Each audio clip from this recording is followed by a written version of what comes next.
Il y a un piège dans lequel presque tout le monde tombe. Un piège si bien camouflé que la plupart des gens ne le voient jamais. Pas parce qu'ils sont ignorants. Pas parce qu'ils sont paresseux. Mais parce que personne ne le leur a jamais montré clairement. Ce piège, c'est la façon dont vous utilisez votre argent chaque jour. Et si vous écoutez jusqu'à la fin, je vous promets que vous allez regarder votre prochain achat d'une façon complètement différente. Commençons par une question simple. Qu'est-ce que vous faites avec l'argent que vous gagnez? La plupart des gens répondent qu'ils paient leurs factures, qu'ils s'achètent ce dont ils ont besoin, et qu'ils mettent de côté ce qui reste. Ce qui paraît raisonnable. Ce qui paraît responsable. Mais c'est exactement là que se cache le piège. Parce que dans cette façon de penser, il y a un mot qui devrait vous alerter. Ce mot, c'est ce qui reste. Parce qu'à la fin du mois, il ne reste généralement rien. Ou presque. Et ce cycle se répète. Mois après mois. Année après année. Décennie après décennie. Jusqu'à la retraite. Jusqu'au moment où vous réalisez que vous avez travaillé 30 ou 40 ans sans jamais vraiment progresser. C'est ça le piège. Ce n'est pas une catastrophe soudaine. Ce n'est pas une décision désastreuse prise en un instant. C'est une érosion lente, silencieuse, presque invisible, qui se produit chaque mois pendant toute une vie.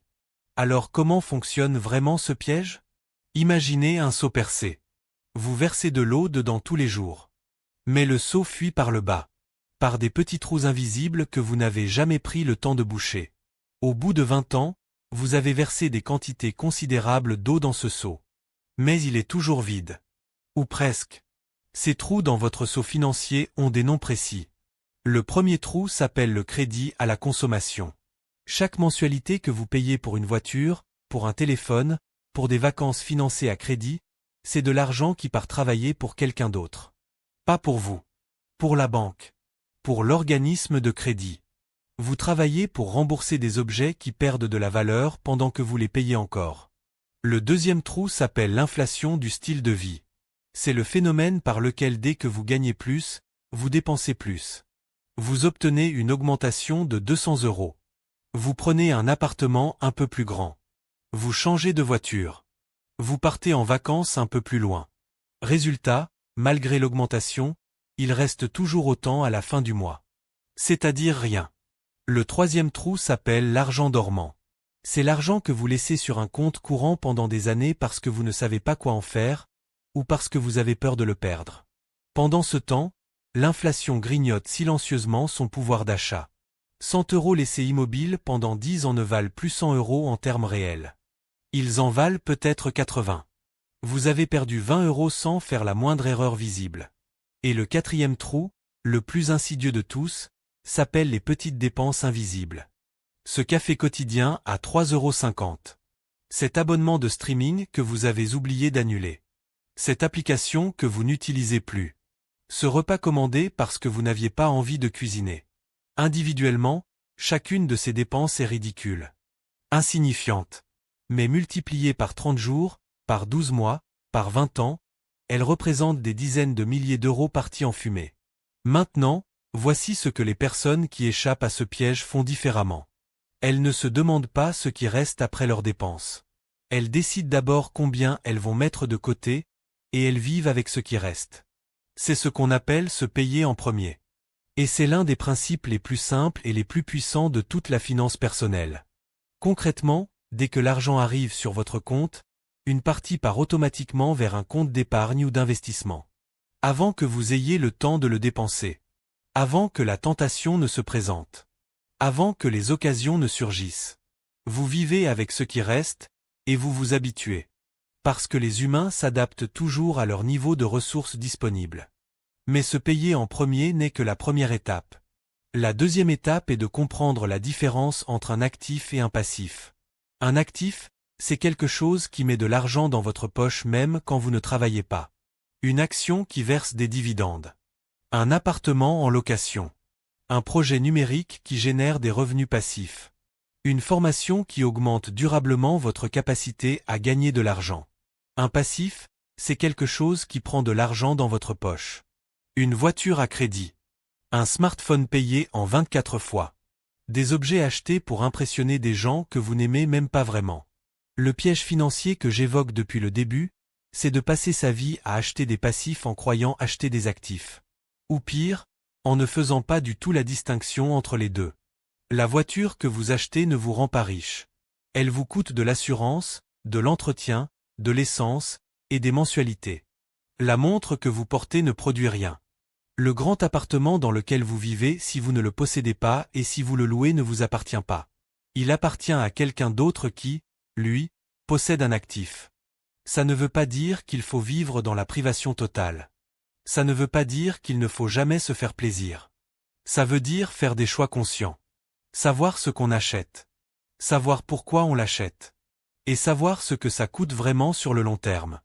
Voici maintenant un calcul que je veux que vous fassiez mentalement. Prenez 200 € par mois. Juste 200 €. Si au lieu de les dépenser en petits plaisirs, vous les investissez dans un fonds indiciel mondial qui génère 7% de rendement annuel moyen, voici ce qui se passe. Après 10 ans, vous avez environ 34 000 €. Après 20 ans, environ 100 000 €. Après 30 ans, environ 240 000 €. Tout ça avec 200 € par mois. Et sans jamais toucher à cet argent. Maintenant multipliez par 5 si vous pouvez investir 1 000 € par mois. Et posez-vous une question honnête. Est-ce que vous dépensez 200 € par mois en achats dont vous n'avez pas absolument besoin? Pour la grande majorité des gens, la réponse est oui. C'est ça le vrai coup du piège. Ce n'est pas ce que vous dépensez aujourd'hui. C'est ce que ces dépenses vous empêchent de construire demain. Mais il y a un dernier aspect du piège que je veux aborder. Et c'est le plus psychologique de tous. Nous vivons dans une société qui valorise la consommation visible. Les voitures qu'on voit. Les vêtements qu'on porte. Les restaurants qu'on fréquente. Les voyages qu'on partage sur les réseaux sociaux.